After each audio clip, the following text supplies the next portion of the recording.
Irmãos, abramos nossas Bíblias no primeiro livro de Samuel.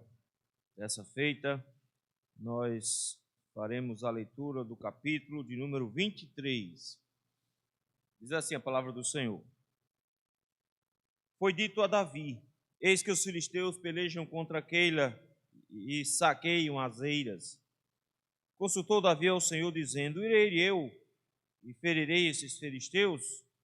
Respondeu o Senhor a Davi: vai e ferirás os filisteus e livrarás Keila. Porém, os homens de Davi lhe disseram: temos medo aqui em Judá, quanto mais indo a Keila contra as tropas dos filisteus. Então Davi tornou a consultar o Senhor, e o Senhor lhe respondeu e disse: dispõe-te, desce a Keila, porque te dou os filisteus nas tuas mãos. Partiu Davi com os seus homens a Keila, pelejou contra os filisteus e levou todo o gado e fez grande morticínio entre eles. Assim Davi salvou os moradores de Keila. Sucedeu que, quando Abiatar, filho de Aimeleque, fugiu para Davi, a Keila desceu com a estola sacerdotal na mão. Foi anunciado a Saul que Davi tinha ido a Keila. Disse Saul: Deus o entregou nas minhas mãos. Está encerrado, pois entrou numa cidade de portas e ferrolhos. Então Saul mandou chamar todo o povo à peleja, para que descessem a Keila e cercassem Davi e seus homens. Sabedor, porém, Davi, de que Saul maquinava o mal contra ele, disse a Abiatar, sacerdote: traze aqui a estola sacerdotal. Orou Davi: ó Senhor, Deus de Israel, teu servo ouviu que Saul, de fato, procura vir a Keila para destruir a cidade por causa de mim. Entregar-me-ão os homens de Keila nas mãos dele? Descerá Saul como o teu servo ouviu? Ah, Senhor, Deus de Israel, faze-o saber ao teu servo. E disse o Senhor: descerá. Perguntou-lhe Davi: entregar-me-ão os homens de Keila a mim e aos meus servos nas mãos de Saul? Respondeu o Senhor: entregarão. Então se dispôs Davi com os seus homens, uns 600, saíram de Keila e se foram sem rumo certo. Sendo anunciado a Saul que Davi fugira de Keila, cessou de persegui-lo.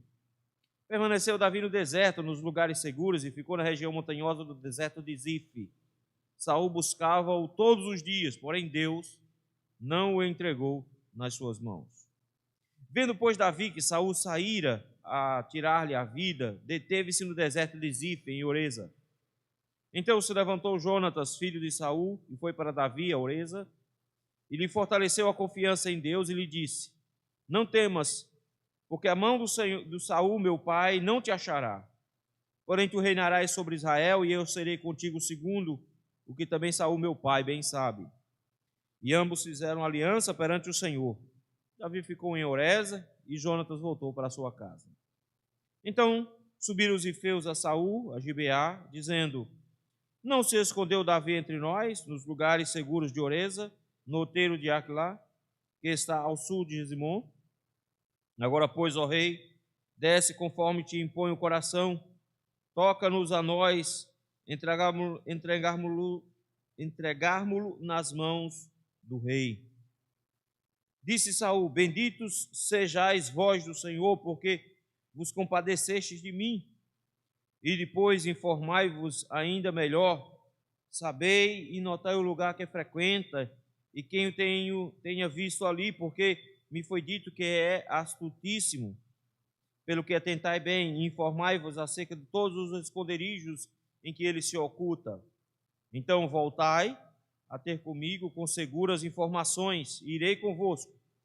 Se ele estiver em terra, buscá-lo-ei entre todos os milhares de Judá.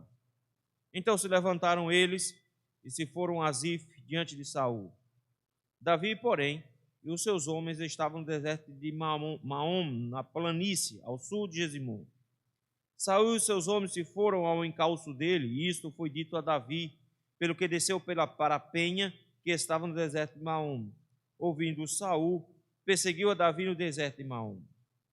Saul ia de um lado do monte e Davi e os seus homens do outro.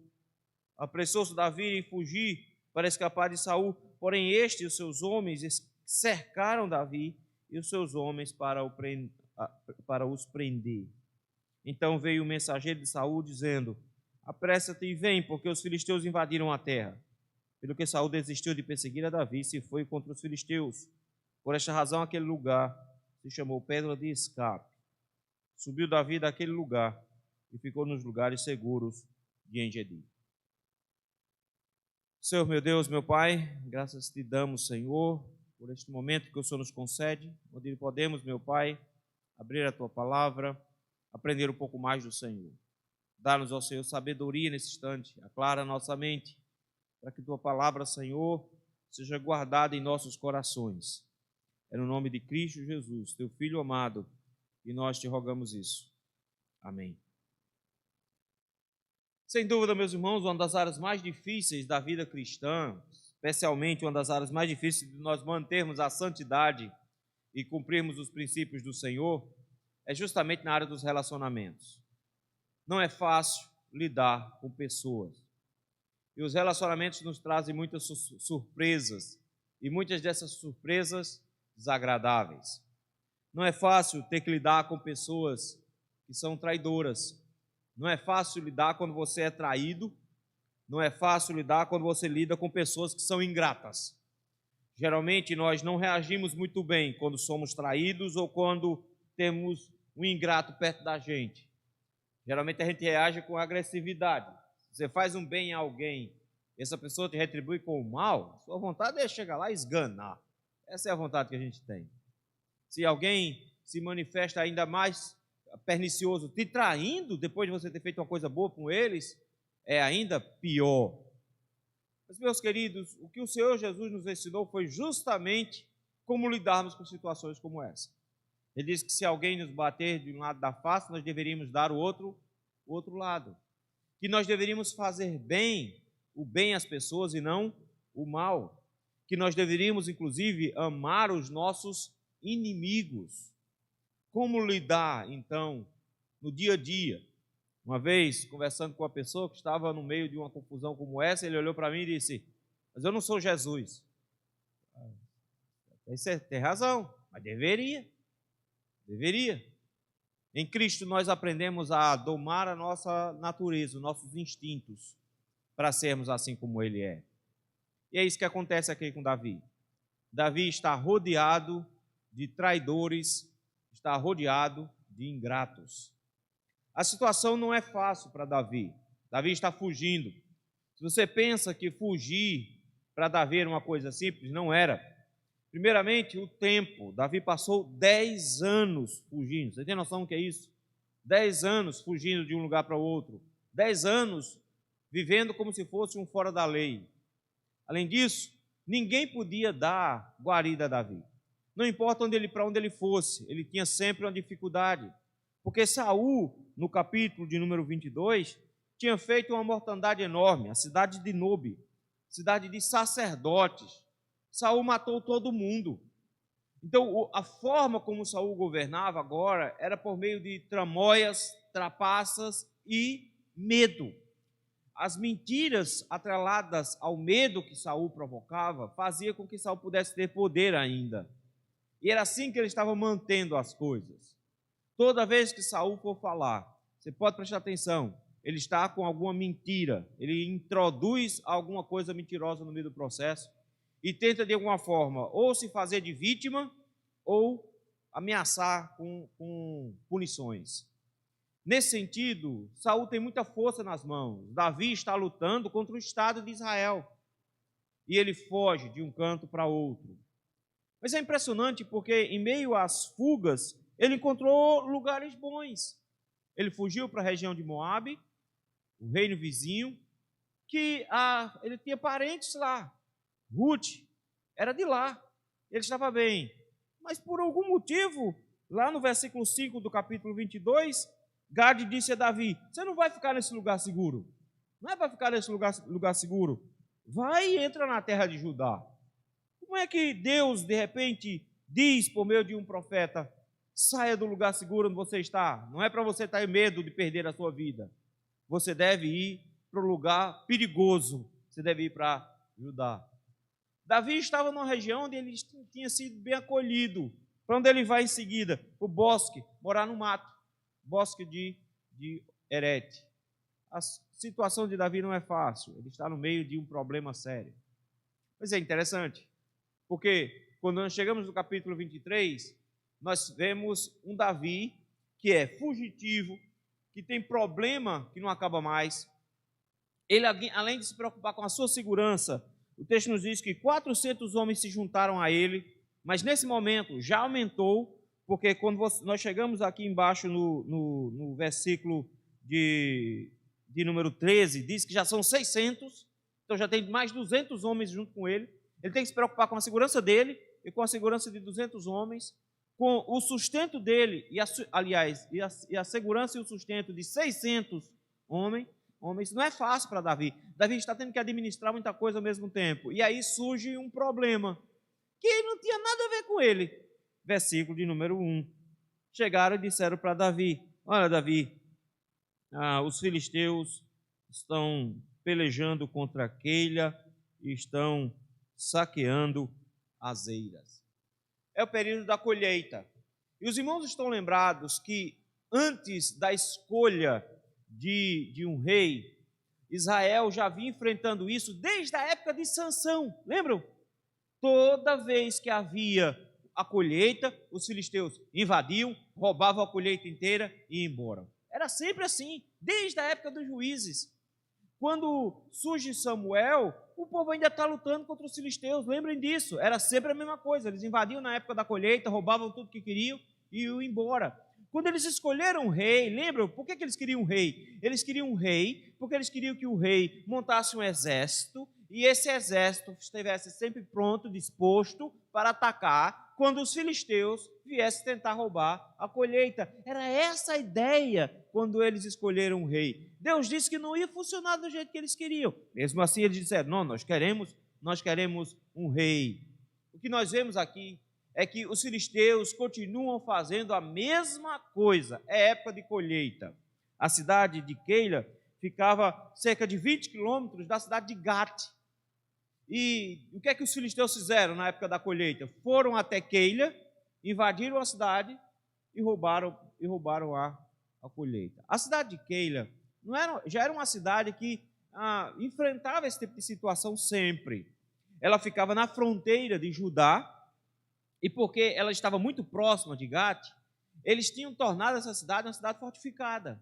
Então a cidade já era cercada por muros, era uma cidade trancada.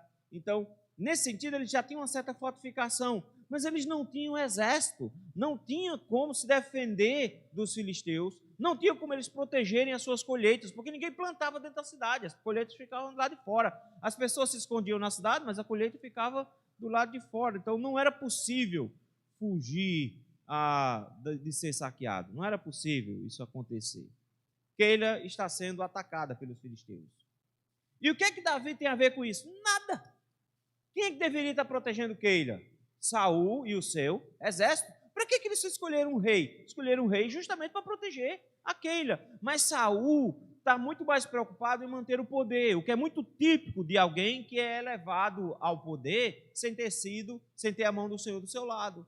Quando chega no poder, ele não quer mais deixar o poder, de forma que todas as suas energias, toda a sua preocupação está em manter o poder. Qual é a preocupação? A única preocupação que Saul tem nesse momento? Não perder o trono para Davi. Por isso, o que é que o exército de Saul está fazendo? Caçando Davi. O tempo todo, a preocupação de Saul é com Davi. Enquanto isso, os filisteus estão saqueando Keila. E, de repente, o pessoal chega para Davi e diz: olha, Keila está sendo saqueada. A cidade está sendo saqueada e a colheita está sendo levada. É época da eira. E eles estão saqueando tudo lá. A questão toda agora é que Davi tem alguma responsabilidade com essa cidade? Nenhuma. Davi não tem responsabilidade, porque Davi não é mais da guarda pessoal do rei, Davi não é mais comandante de exército, Davi não tem mais nenhum compromisso com Saul para defender a região. Davi não tem nenhuma responsabilidade, só que Davi é o rei ungido de Israel. Davi tem responsabilidade para com Deus.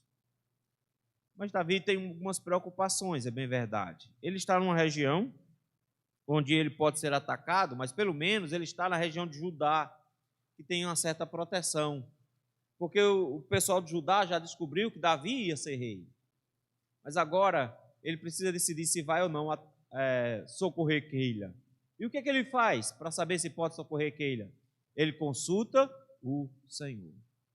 A primeira preocupação de Davi é não tomar uma decisão sem saber se é da vontade de Deus ou não. Mas como consultar o Senhor? O texto nos diz que Davi tinha duas coisas à sua disposição. Ele tinha um sacerdote e tinha um profeta. Só que nós descobrimos que o sacerdote não tinha chegado ainda, versículo número 6. O sacerdote só vai chegar, porque o versículo de número 20 a 23 do capítulo número 22 disse que Abiatar, filho de Aimeleque, fugiu e foi se encontrar com Davi. Só que esse evento só aconteceu depois. Ou seja, Abiatar ainda não estava com Davi quando Davi estava para socorrer Keila. Mas Davi tinha ao seu lado um profeta. E é interessante o jeito de Deus falar. Deus fala diferente com o profeta e com o sacerdote. Quem estava do lado de Davi era Gade, um profeta do Senhor, estava com Davi. Davi pergunta para quem? Para o profeta. Davi pede ao Senhor uma resposta. E as respostas do Senhor são bem interessantes. Note que a resposta pelo meio do profeta é uma resposta cumprida. A resposta por meio do sacerdote era uma resposta bem curtinha. Eu vou explicar por quê. Consultou o Senhor a Davi o Senhor, versículo número 2, dizendo: eu devo ir e ferir os filisteus? A resposta do Senhor: vai e ferirás os filisteus e livrarás a Keila. O Senhor, de repente, é quem está colocando Davi como responsável. Davi se sentiu responsável por Keila. Quando ele consulta o Senhor, a resposta do Senhor é: sim, vá socorrer a cidade. O problema é que Davi não vai sozinho. Davi não é um guerreiro que vai lutar contra o exército só. Ele precisa levar os seus homens com ele. E são 600 homens. E Davi acaba de descobrir que não é tão fácil liderar assim, que é só dar ordem os homens fazem. Os homens estão com medo. O texto nos diz que esses homens estavam assustados porque eles sabiam que já estavam preocupados, que era perigoso ficar em Judá, e por isso eles estavam preocupados. Imagina sair de Judá e ir para um território que está sendo atacado pelos filisteus. Um território que era aberto. Eles sabiam que ir para Keila era perigoso. E o que é que eles querem? Eles não querem socorrer Keila. Note que a matemática desses homens é bem simples. Nós já estamos numa situação difícil. Se eu já estou numa situação difícil, por que eu iria me colocar numa situação ainda mais difícil para socorrer alguém que não tem nada a ver com ele? Não é? Por que eu iria me meter numa confusão como essa? Davi, então, toma a única atitude que é possível tomar numa hora dessa. A questão dele é: vamos consultar então o Senhor? Se é para a gente ir mesmo? O Senhor já tinha dito a Davi: vá, mas os homens não querem ir. Davi disse: então vamos consultar de novo o Senhor? E a resposta do Senhor é, no versículo 4, dispõe-te, desce a Keila, e aí vem a promessa: porque te dou os filisteus nas tuas mãos. Resposta completa agora. O Senhor diz: vá para a guerra, e vá tranquilo, porque você vai ganhar a guerra. E ele foi. E ele levou muita vantagem nessa guerra, porque o texto nos diz que ele desceu com seus homens, pelejou, ganhou a guerra, e não só isso, saqueou os filisteus. Vejam aí, levou todo o gado e fez grande morticínio. Então ele venceu e bem vencido. Ele venceu os filisteus e ainda saqueou. Então Davi conseguiu, pelo menos, sustento. Foi churrasco por um bocado de dia. Notou aí? Tem carne por um bocado de dia para alimentar os 600 homens dele. Pegou aí os animais, levou, e aí o texto termina assim: e Davi salvou os moradores de Keila. Davi salvou os moradores de Keila. O que você faria se você estivesse numa cidade que está sendo saqueada por um exército inimigo e viesse um camarada com um exército particular dele, que não tem nada a ver com você, não tem nenhuma responsabilidade com você, viesse e resolvesse todo o seu problema, como você se sentiria em relação a essa pessoa? A resposta é: eles são ingratos. Eles estão mais preocupados com a segurança deles. Porque o texto nos diz que Saul ficou sabendo. E quando Saul ficou sabendo, Saul age como um ímpio, que ele é. E eu quero que você note como é que um ímpio que foi abandonado pelo Senhor pensa. Eu quero que vocês prestem atenção nisso. Ele acha que Deus está do lado dele. Vejam, nenhum apóstata, nenhum homem ímpio que foi abandonado pelo Senhor acha que Deus está contra ele. Ele acha que Deus ainda está do lado dele. E ele começa a olhar as coisas que acontecem ao seu redor como se Deus estivesse favorecendo a eles, porque eles pensam que tudo existe no mundo para eles e que Deus também está a serviço deles. É assim que se comporta Saul. Quando Saul soube que Davi estava na cidade de Keila, que ele tinha enfrentado os filisteus, ele poderia simplesmente chegar e dizer: que coisa boa que aconteceu, né? Eu nem precisei locomover o meu exército, ele já foi lá e fez o serviço por mim. Não, a primeira coisa que ele pensou foi: Davi está preso. Porque se Davi estava na cidade de Keila, a cidade de Keila era uma cidade fortificada, então ela era murada. E quando se entrava, trancava-se o portão. Ele chega e pensa assim: Davi está preso. É isso que ele pensa. Mas pior, ele quando enxerga Davi preso na cidade de Keila, olha como é que ele enxerga: Deus o entregou nas minhas mãos. Homens ímpios costumam pensar que as coisas que acontecem para favorecê-lo. Eles costumam pensar que Deus trabalha para favorecê-los. Eles acham que a providência divina vai ampará-los. É por isso que Saul olha para a situação e pensa: Deus me deu uma grande vantagem agora. Foi Deus que me deu essa vantagem. Porque ninguém pode ter uma vantagem como essa assim tão fácil. Isso, meus irmãos, nos mostra que nós não podemos tomar a providência divina como sendo sempre a vontade de Deus, porque às vezes Deus está fazendo alguma coisa que você não tem a menor noção do que está planejando. O que Saul fez aqui foi achar que Deus estava do lado dele, quando faz tempo que o texto bíblico nos disse que Deus o abandonou. Não pense que porque as coisas estão acontecendo com você, está dando tudo certo, significa que Deus está sorrindo para você. Às vezes é só uma compreensão maldosa, ímpia e pecaminosa que você está tendo. Uma vez eu estava evangelizando uma pessoa e ela simplesmente olhou para mim e fez: não, mas eu não preciso de mais nada, porque tudo que eu peço a Deus, Deus me dá. Na mente dela, Deus estava se agradando sempre dela, porque o que ela pedia, Deus dava. Aí eu perguntei: e o que Deus te pede, você dá? Não dá. Vejam, Saul entende que Deus está a serviço dele. Davi está preso numa cidade com tranca e ferrolho, com porta e ferrolho. Deus o entregou nas minhas mãos. Levanta-se um exército, vamos cercar Davi, vamos contra Davi. Mas do mesmo jeito que Saul tem espias que ficam dando notícia para ele, Davi também tem. Chegou a informação para Davi que Saul estava organizando o exército para atacar Keila. Qual é a preocupação de Davi? Davi ficou extremamente triste quando soube que a cidade de Nobe tinha sido destruída.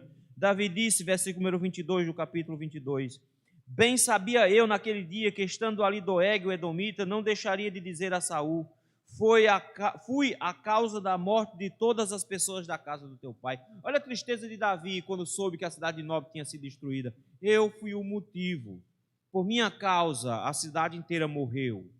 De novo, Davi pode ser o motivo da cidade de Keila morrer. Davi agora tem uma preocupação. A preocupação de Davi é: ele vai ficar na cidade de Keila? Só que agora o texto nos diz que depois que Saul matou toda a cidade de Nobe, o sacerdote, versículo número 6, Abiatar, filho de Aimeleque, fugiu de Nobe. E tem uma informação importante aqui: ele trouxe consigo a estola. Ou seja, quem era o sumo sacerdote de Israel agora? Era Abiatar. E Davi, então, tinha à sua disposição dois meios de consultar a Deus. Ele podia consultar a Deus por meio do profeta, coisa que ele já fez, perguntando se deveria ir para Keila ou não. e a resposta do Senhor é: vá, você vai ganhar a guerra e assim por diante. Agora ele tem um meio oficial de consultar a Deus. Ele tem o sacerdote com a estola. E na estola eles tinham duas pedrinhas, que nós não sabemos muito bem como é que funcionava, mas eles tinham duas pedrinhas chamadas Urim e Tumim. E por meio dessas pedrinhas, eles tinham como sortear uma pedrinha e descobrir qual era a vontade de Deus. A resposta de Deus não era uma resposta complexa como era a resposta com os profetas. Note como é que o profeta faz. O profeta ele diz assim: desce a Keila, porque te dou os filisteus nas tuas mãos. É uma frase completa, bonita. A resposta do Senhor por meio do sacerdote era sim ou não. Era sim ou não. Então Davi, ele ora ao Senhor, e a oração de Davi é bonita. É bonita, porque Davi mostra exatamente como ele enxerga o Senhor, como ele entende a vontade do Senhor e como ele espera que o Senhor o responda. Orou Davi, versículo número 10, ó Senhor, Deus de Israel. Nota que ele entende que está orando para um Deus que tem aliança com ele. Deus de Israel, o Yahvé. Quando ele se coloca diante de Deus, ele se coloca como servo, versículo número 10, teu servo ouviu. Ou seja, não é o rei ungido. Ele diz, não, aquele que serve ao Senhor, ouviu dizer. Terceiro, ele se apresenta com informações já confirmadas. Ele tem informações certas. Ele não iria consultar o Senhor por meio do sacerdote de qualquer jeito. Não era do tipo, gente, vamos perguntar aqui, eu vou comer hoje frango ou ovo. Vou perguntar ao sacerdote qual é a vontade de Deus. Não era assim. Não era qualquer tipo de pergunta. Ele tinha que ter uma coisa muito séria na mão. E ele diz, seu servo ouviu, de fato, notou aí? É certeza que Saul vai estar procurando vir para Keila. Eu já soube dessa informação. E ele está vindo, olha a preocupação de Davi, para me matar. É isso? Não. Davi não está preocupado em morrer. Davi diz, ele está vindo para destruir a cidade. Ele tem a mesma preocupação de que aconteça com Keila o que aconteceu com o Nobe. Davi está preocupado com a cidade, não com ele. Daí então o texto nos diz que a pergunta dele é, versículo número 11, entregar-me-ão os homens de Keila nas mãos dele?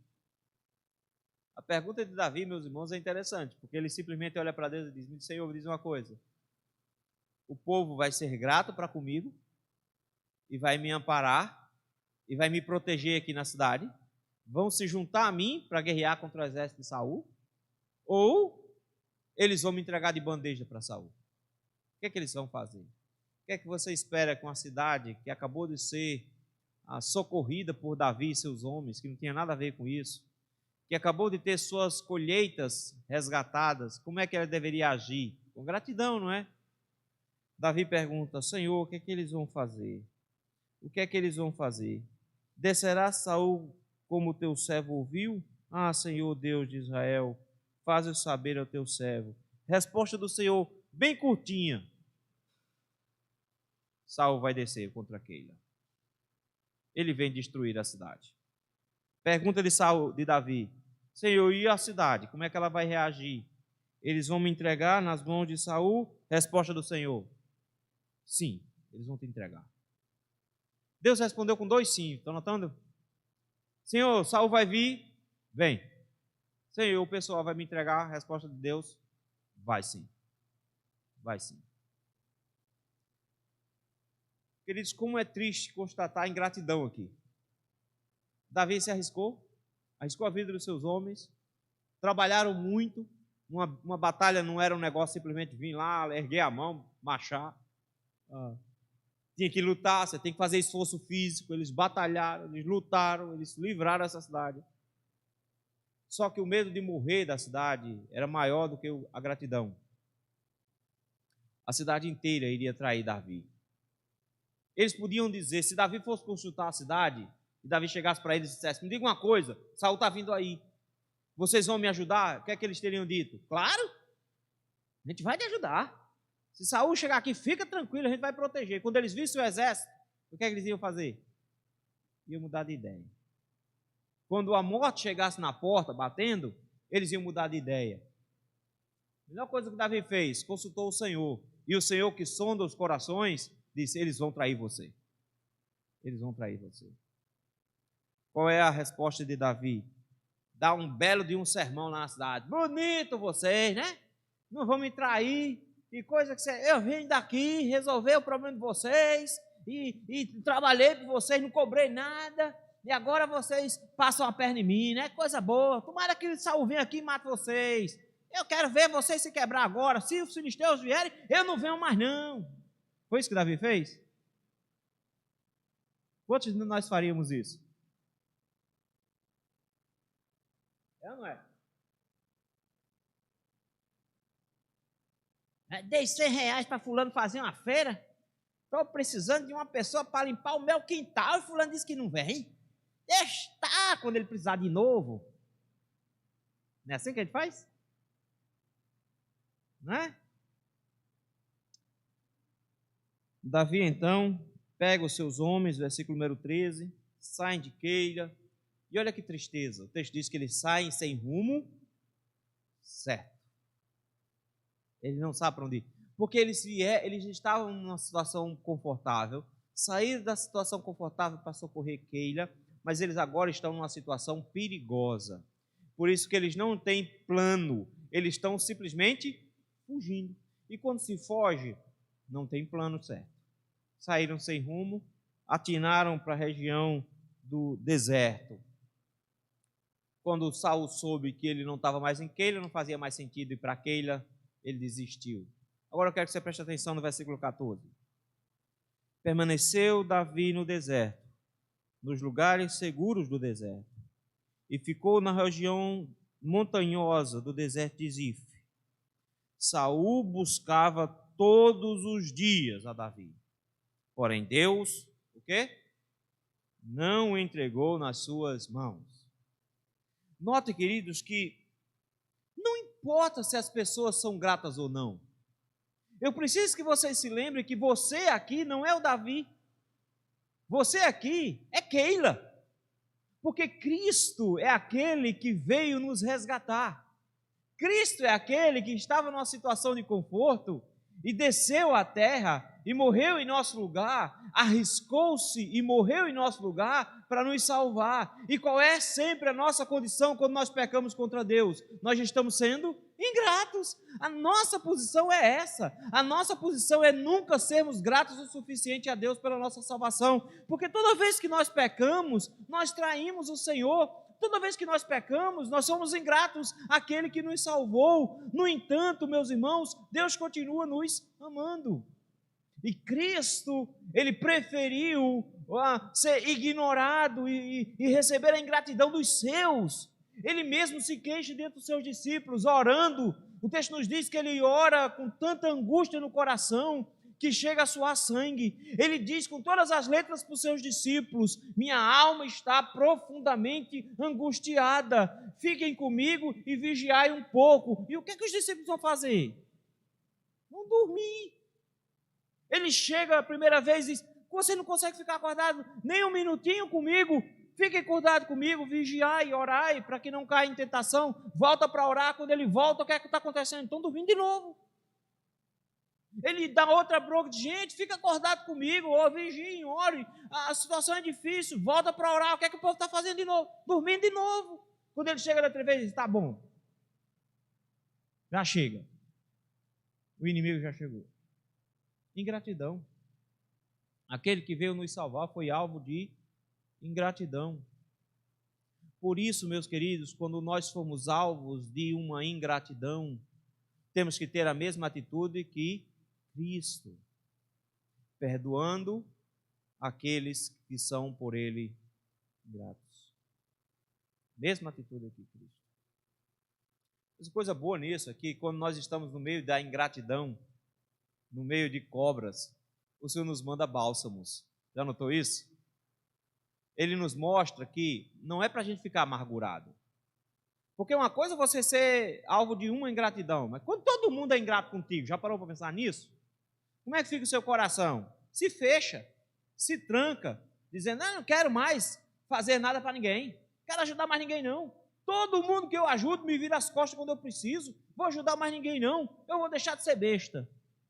Mas Deus nos mostra, meus queridos, de que a nossa atitude para com o próximo não é por causa do próximo, é por causa de Deus. Nós ajudamos as pessoas por causa do Senhor. E o texto nos diz que o Senhor estava com Davi e não permitiu que Davi caísse nas mãos de Saul em momento algum. Pelo contrário, do mesmo jeito que lá no Getsêmani o Senhor enviou um anjo para consolar Jesus enquanto os discípulos estavam dormindo, o Senhor enviou um anjo para consolá-lo.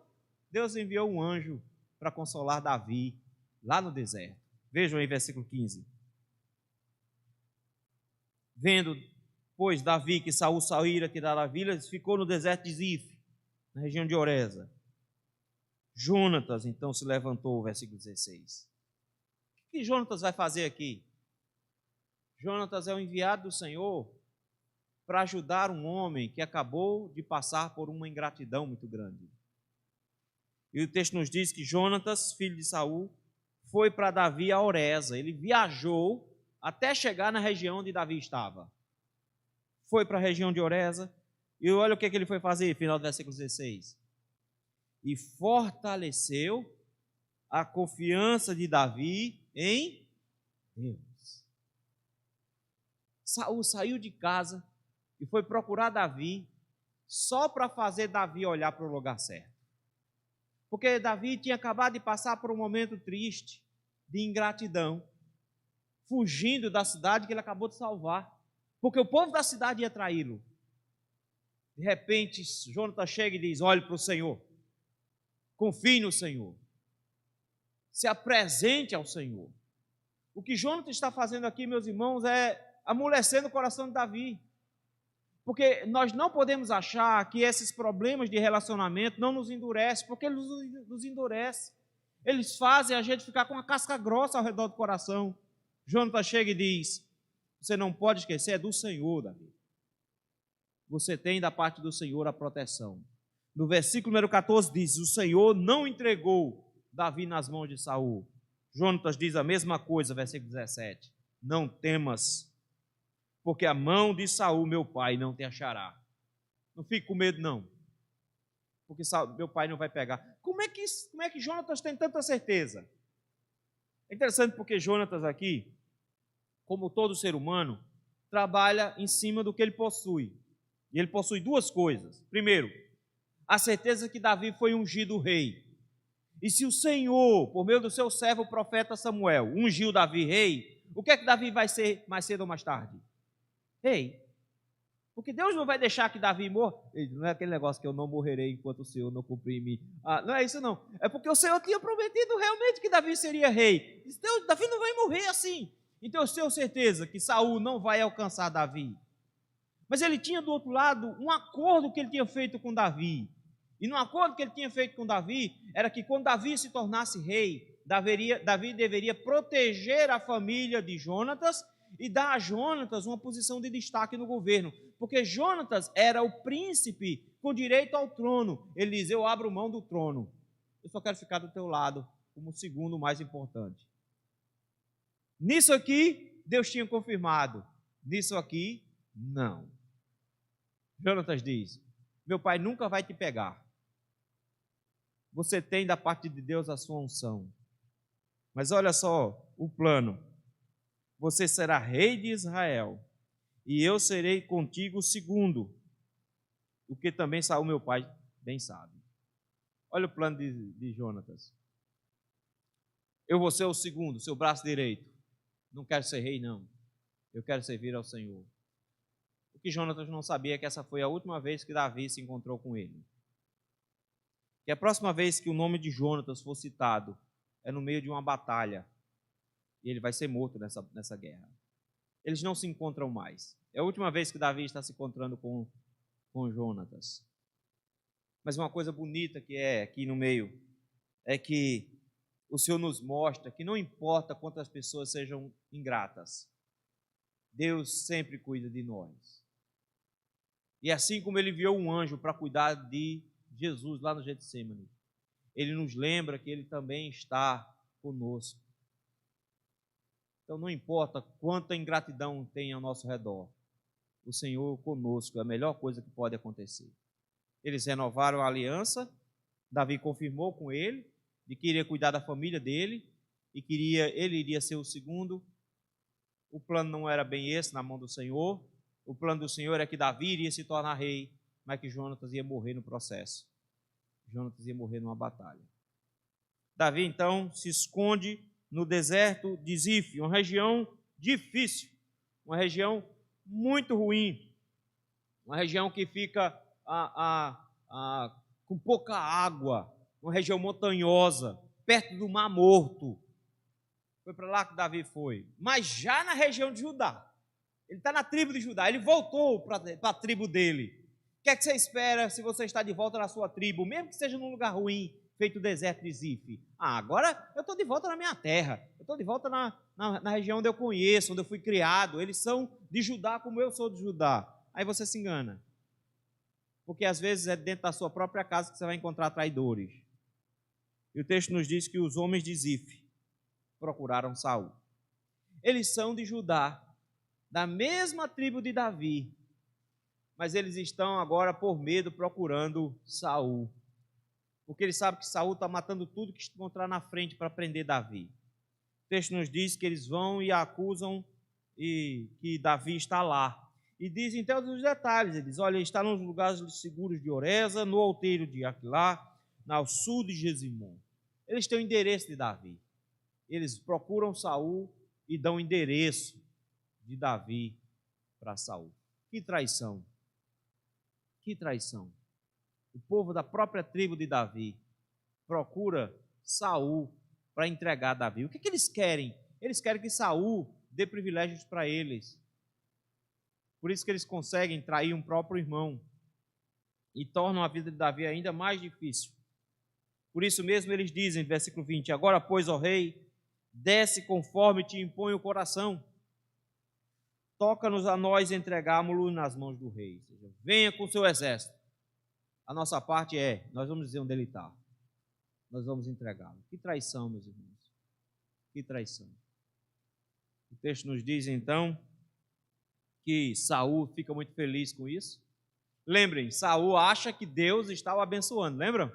Davi está preso em Keila. Deus entregou Davi na minha mão, porque Davi não tem como fugir de uma cidade fortificada, trancada. Davi foi lá e fugiu. Chegou esses homens agora para ajudar Saul. Saul pensa, benditos sejais vós do Senhor, porque eu sou um pobre coitado, que estou passando por perseguição. Eu estou no meio de um golpe de Estado, estão querendo dar um golpe, estão querendo me derrubar. Davi é um homem muito ruim, e eu, coitado de mim aqui como rei, estou tentando me virar como posso.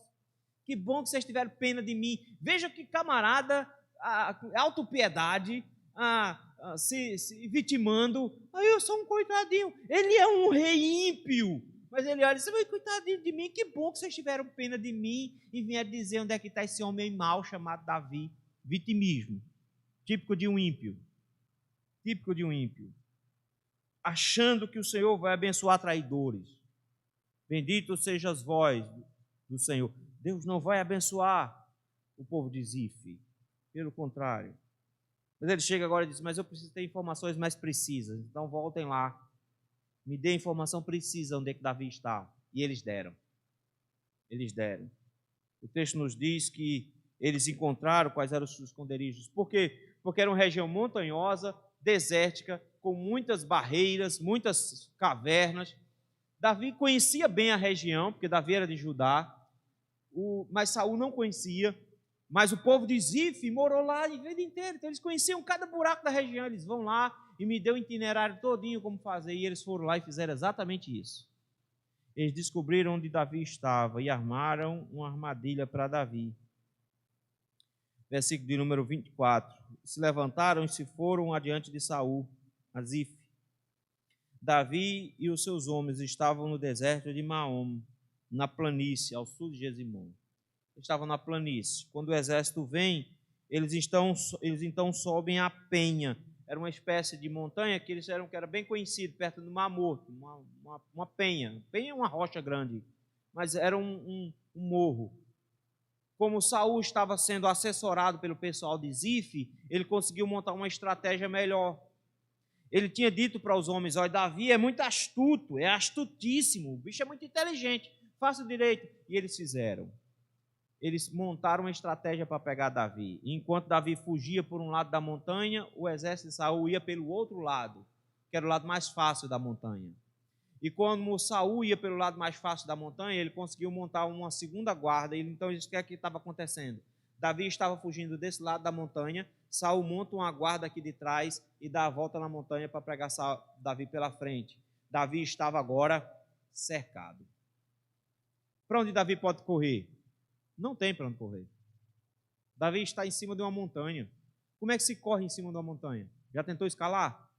Não dá. E se você tem um exército na frente e outro atrás de você, para onde você vai? Como é que você foge? Davi está completamente cercado. Qual é a chance de Davi ganhar agora? Nenhuma. Nenhuma. Mas o Senhor é quem está com Davi. E o que Saul está fazendo até agora é tentando acabar com os planos de Deus, não de Davi. O que Saul está tentando evitar é que Deus cumpra a sua palavra e torne Davi rei. Então Saul não luta contra Davi, Saul luta contra Deus. E não dá para vencer a Deus. Acontece que enquanto eles estavam lá, versículo número 26, Saul de um lado do monte, Davi do outro lado, Davi fugindo para escapar, os homens cercando Davi, no versículo número 26, para o prender. No versículo 27 diz que chega o mensageiro. E o mensageiro de Saul diz: apressa-te e vem. Por quê? Está havendo uma invasão. E tem um detalhe importante numa guerra: não dá para lutar duas guerras ao mesmo tempo. Hitler que o diga. Tentou lutar duas guerras ao mesmo tempo. Não dá. Saul agora tem que decidir: perde o reino para os filisteus ou continua perseguindo Davi? A situação mais emergente é de filisteus.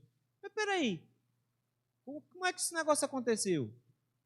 Já parou para pensar que enquanto Saul estava planejando com o povo de Zif trair Davi e prender Davi, Deus estava com os filisteus planejando uma invasão? E que Deus fez com que os filisteus invadissem a região de Judá na hora em que Saul estava para ganhar? Que Deus organizou tudo para que Saul não pudesse ter outra escolha a não ser deixar Davi sair para poder proteger o povo dos filisteus? Deus protegeu de tal forma que Saul desistiu de perseguir Davi, versículo 28, e se foi contra os filisteus. E o povo deu um nome para o lugar, para aquela pedra grande que estava lá, chamaram pedra de escape, a pedra lisa. Foi onde Davi escorregou das mãos de Saul. Pedra de escape. Davi foge dali e vai para os lugares seguros de Engedi. Cristo também foi traído. Foi traído por Judas, que chegou para os homens e disse que queria traí-lo e disse: quanto é que vocês vão me dar? Por causa de vantagens pessoais, Cristo também foi traído por Judas. E por preocupação com sua proteção, Pedro traiu Jesus também. Com medo de ser preso, Pedro negou a Jesus também. Foi traído. Jesus foi traído. Quando ele estava na cruz, ninguém ficou por perto, só as mulheres e João. Todo mundo foge, ninguém fica. Todo mundo se esconde quando o medo encosta. Ele foi traído. Mas como é que ele reage à traição? Ele reage à traição com proteção. Porque o Senhor o guardou. Mesmo ele morrendo na cruz, ele foi ressuscitado ao terceiro dia. E depois que ele ressuscita, quem é que ele procura? O traidor que escapou, porque o outro se matou. Ele procura por Pedro. E faz uma pergunta bem simples para Pedro: você me ama? Eu quero que você note, meus irmãos, que o Senhor Jesus foi alvo de uma traição também. Uma traição cruel, de amigos.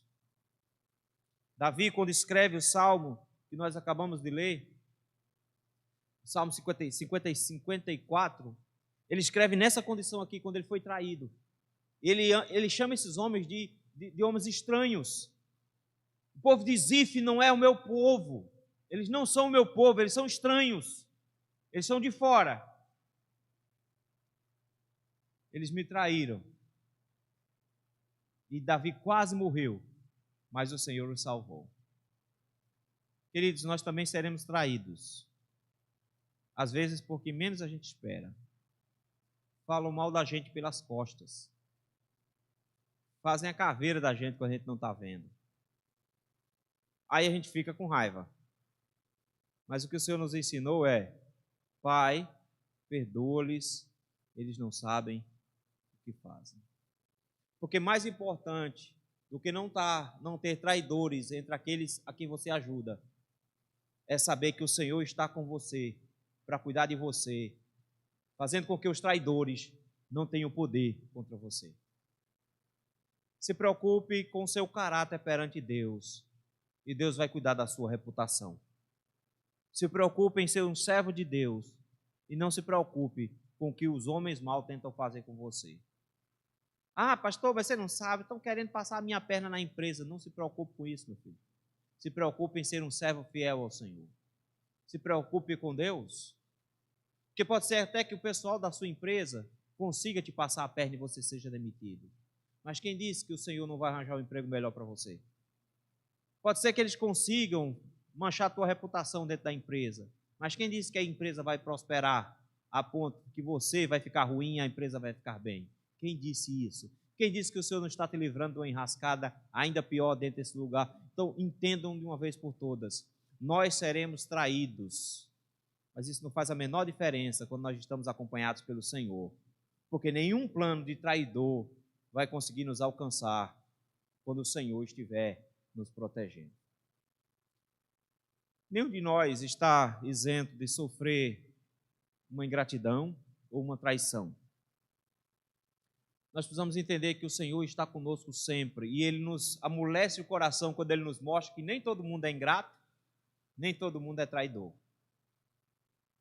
Que nós temos amigos, e os amigos de verdade são aqueles, não são aqueles que ficam te contando que existe traidor. Ah, meu amigo, gente que fala mal de mim eu já sei, eu não quero saber o que estão falando, mas eu já sei que falam mal de mim. Eu não quero saber quem fala, não estou nem ligando. Aí você vem chegar e dizer, estão falando mal de você, você não é meu amigo. Se você fosse meu amigo, você chegaria e dizia, o Senhor está com você. E você precisa buscar o Senhor. Foi isso que Jonatas fez. Porque em meio a ingratos e traidores, o Senhor sempre nos dá anjos que nos aproximam do Senhor. Então, se você está passando por momentos difíceis, onde pessoas ingratas e traidoras estão ao seu redor, o Senhor te convida hoje a fortalecer, versículo 16, fortalecer a sua confiança em Deus. Porque quando você fortalecer a sua confiança em Deus, você não vai querer dar troco nos ingratos, você não vai ficar com raiva dos traidores. Porque você vai saber bem que o Senhor estará contigo e você vai continuar fazendo bem, mesmo para os ingratos.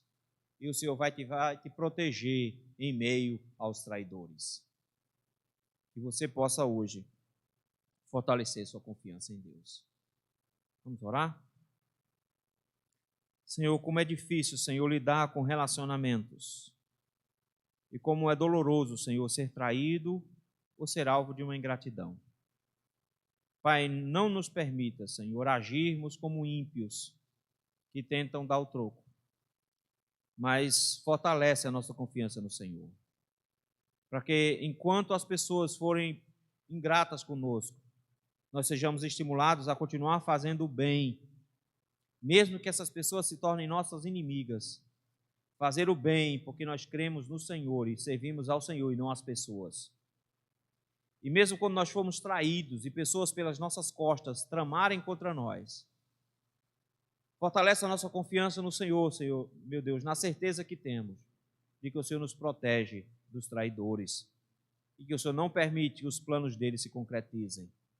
Eles são estranhos a nós, são estranhos ao seu povo. Importa a nós servirmos ao Senhor.